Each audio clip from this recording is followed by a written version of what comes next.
call the Destin Fire Board of the Fire Commissioners to order. We're at 848 Airport Road, Destin, Florida. Today is June 11, 2019 at 5:30 p.m.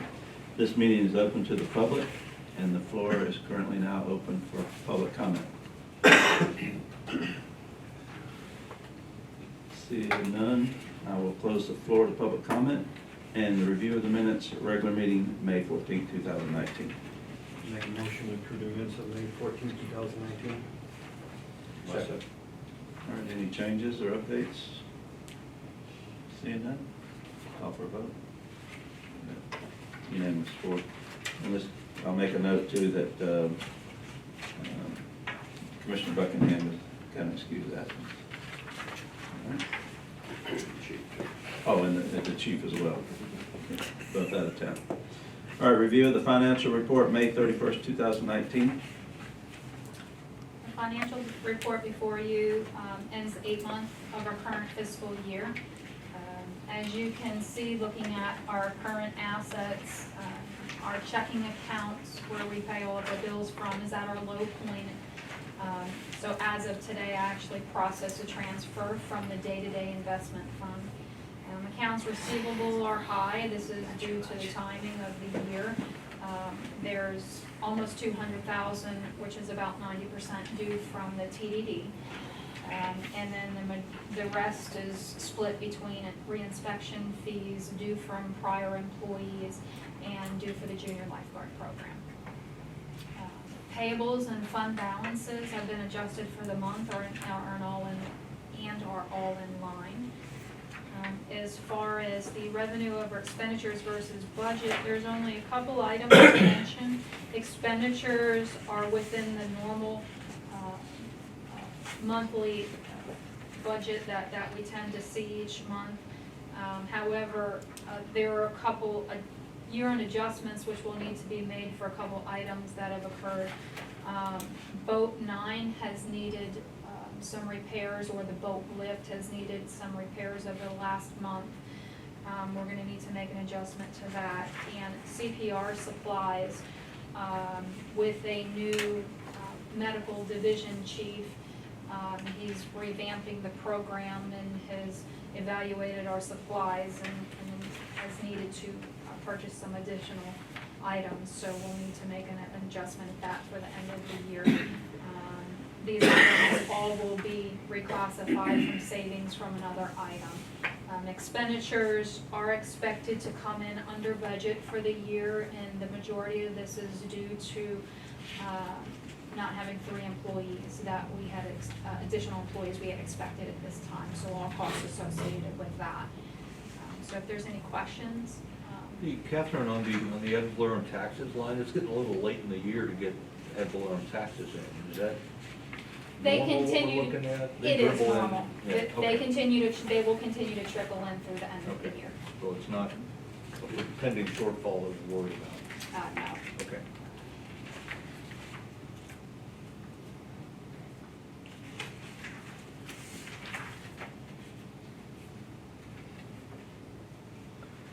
Make a motion to approve the financials May 31st, 2019. Okay. Got a motion and a second to approve the financial report. Any other questions, discussion? Seeing none, take a vote. All in favor? Unanimous. Old business, West End Station. Do we have any update on that, Catherine? There's been no update, there's been no word of any movement with the Department of Treasury at this time. Okay. Any discussion? Chief reports, beach safety. Joe? Thank you, Mr. Chairman. The junior lifeguard program was full, and we were able to add participants to both session 1 and session 2. Session 1 is completely full. It started Monday, and it looks like session 2 should be full, if not close to. So 40 and 40 kids. We did receive the towers for Holiday Isle 2 days before Memorial Day weekend. The city was able to help us put those together, and they're both in place on Noriego Point. The southeastern tower, and there's a northwestern tower. The southeastern cove seeing a lot of activity, where the one that's set closer to Crab Island is not at this time. I think that's just simply due to the fact that they don't have the amenities put in yet, parking, And it's a little bit of a walk. Once they do, I don't think, we were kind of led to believe that would be in place, and it's not. So once it is, they'll both be fairly busy places. We did have 2 drownings since we've last met. There was one in front of Sandpiper Cove. We were working on getting a lifeguard chair there. They did agree to it, but that was just days before we do our expansion of the season. The other drowning happened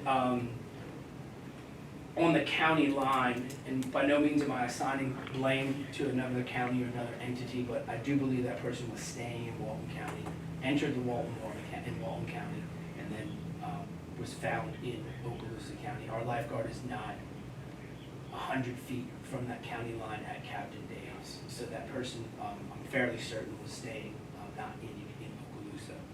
Other than that, you have the statistics in front of you, and I'd be more than happy to answer any questions. The Harbor 9 has been really busy. There's a lot of snorkel boats this year. I went by there and it's amazing. I counted 6 At the Finger Jetty or where? at the Finger Jetty. Yeah. And they had, I couldn't tell you how many people dumped in the water just swimming around. It's amazing. There's not more instances going on right there. Yeah, there's, we had a day or two where there was a fair amount of people rescued there. But if you have any questions, I'll be more than happy to answer. Is one guy enough?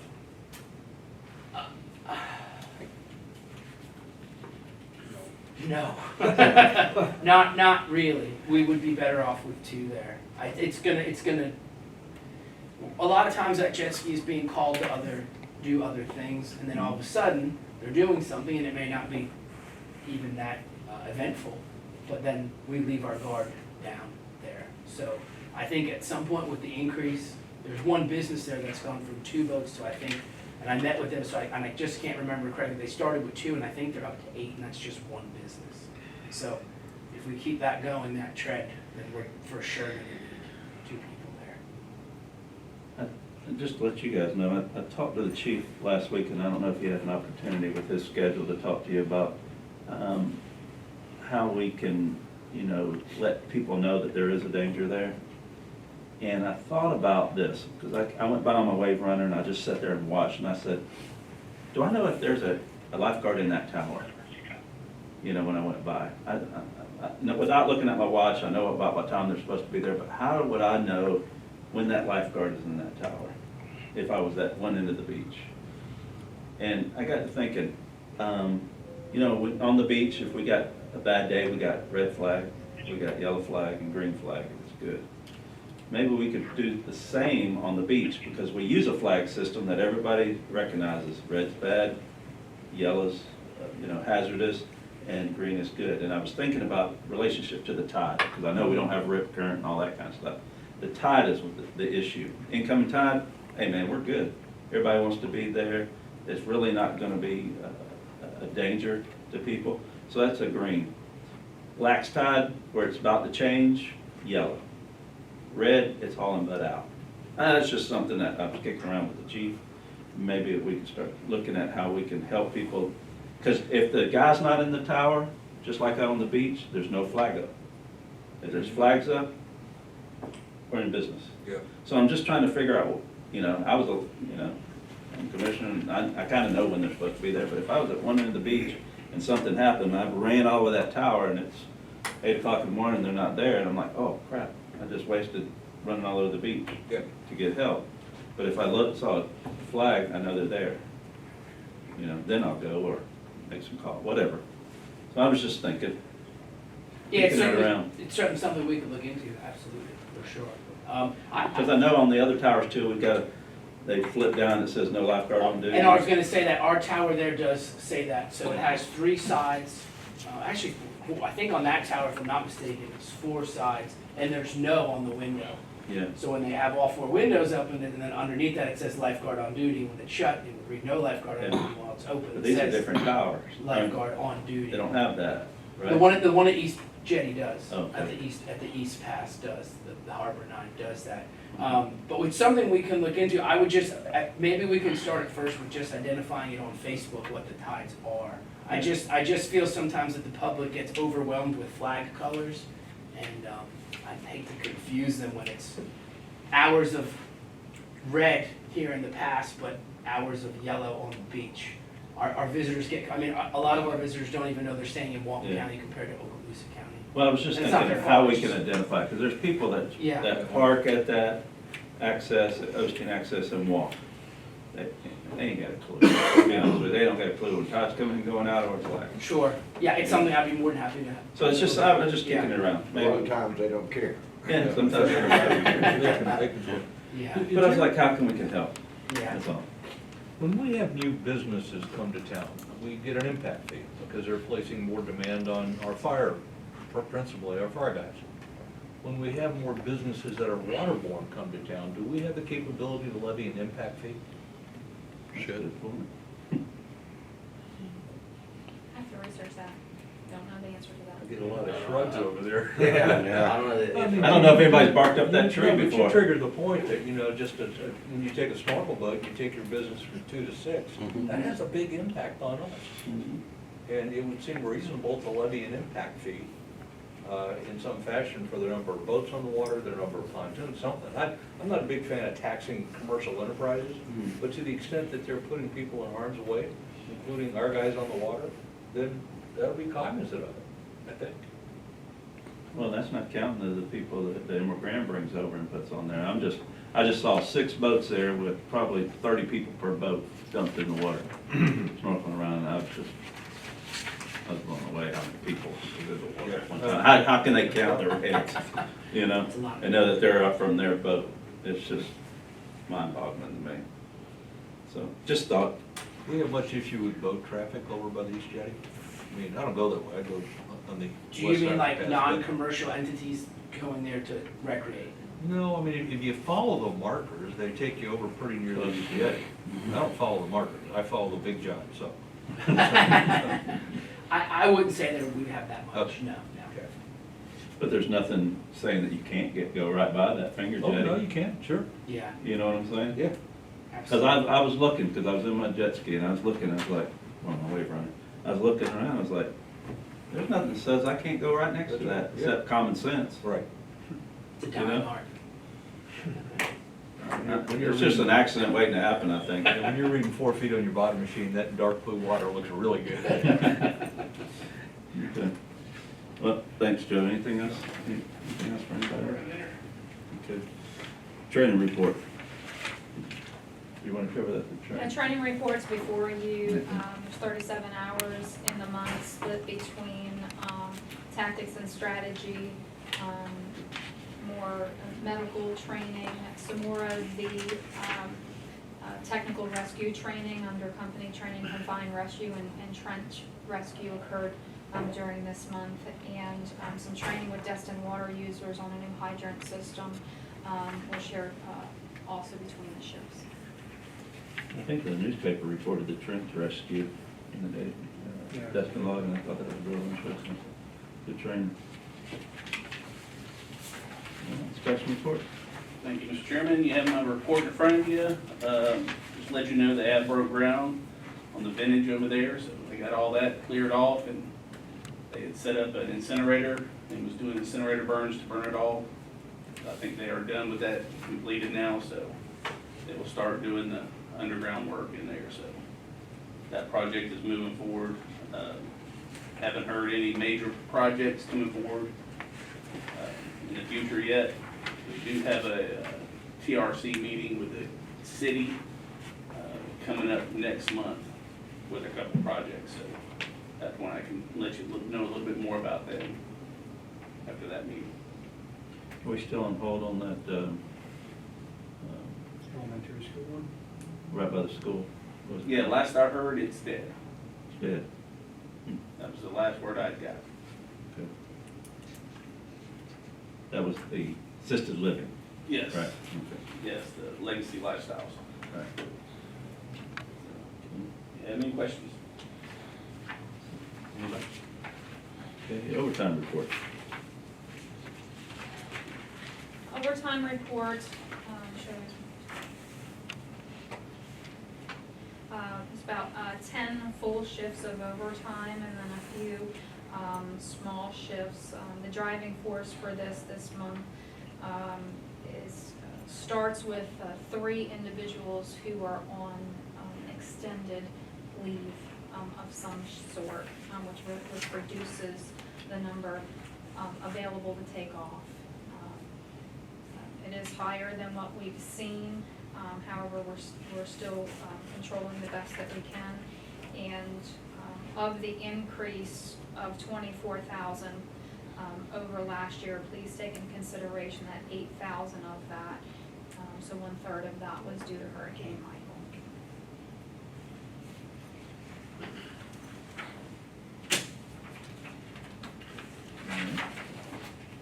Any questions? All right, moving to new business, audit committee. So, the legislature passed a bill which requires audit committee to be formed, which must consist of one member of the Board of Commissioners and at least 2 other members, and the 2 other members cannot be part of the management team. So we would like to request that the commissioners appoint amongst yourselves a lead for this committee, and then over the next month, if we can start collecting names and resumes of those who might be interested in serving. So we'll be looking for 2 outside members, 2 members of the public to serve on the committee. The kind of layout which we see is if we can get interested parties, then at the next meeting in July, we can review resumes, appoint the remaining 2 members of the audit committee, and at that point, an RFP can be put out. Hopefully, all the information back by August or even later, or even September meeting is not too late to get RFPs back and award a contract to someone. We are no longer under a contract with Carr, Riggs and Ingram. This past year, Bruce Nunley extended for 1 year, but he has since retired, so it is time to go for an RFP again. What is the scope and charter of the audit committee? I don't have the legislation before me. We actually have in our rules and procedures a section for the audit committee, and it's to review qualified businesses, evaluate them, and select. It can be for a multiple year term. I will have to forward you that part of our operating rules and procedures. The legislature doesn't really get into the purpose. That's going to be in our own rules. So we have to have a member of this board and then outside members. Correct. So just one and then outside members. Correct. So it should improve the actual. The purpose is to, Well, this is a sunshine issue, is what it is. It's trying to make sure that everything's open and independent outside of management. well, the classic audit committee in a commercial enterprise like a corporation or the SEC would be more to ensure that undue influence is not being placed on the financial professionals that are preparing the reports, either the auditors or internally. And that's a little different than what you're describing. Well, I can read our process and I can read the legislature, but I can forward those I both. volunteer to do that. I think that's. I'll say we've got I have done a motion. Well, I'm glad you volunteered, because I think they were going to get nominated. See that one coming. We don't have to vote on that, do we? No. I second that, not Well- volunteer. That was called circumventing. And I appoint Jack Wilson for that role. And I'll forward you the Okay. documentation. Thank you, Jack. Thank you, Jack. Any other discussion on that, Catherine? No. You good? Okay. Budget workshop for 9/30, 2020 fiscal year. We really want to go that far? 2020? That's what's coming up. Yep. At this point, due to large changes, or due to potential changes that are coming with a full negotiations of the collective bargaining agreement, we are not prepared at this point to present this, and especially with Chief Sasser not here this evening. We ask that this item be postponed on the agenda. So we'll move, Table. table it to next week? Any objection? Next meeting. Yeah, next meeting. Yeah, okay. What did I say? Next week. Oh, next meeting, I'm sorry. Okay. So, anything else on the board for you guys? All right. Seeing none, the next meeting, regular scheduled meeting is July 9th, 2019, which includes a budget workshop. Nothing else in front of this board, this meeting is adjourned.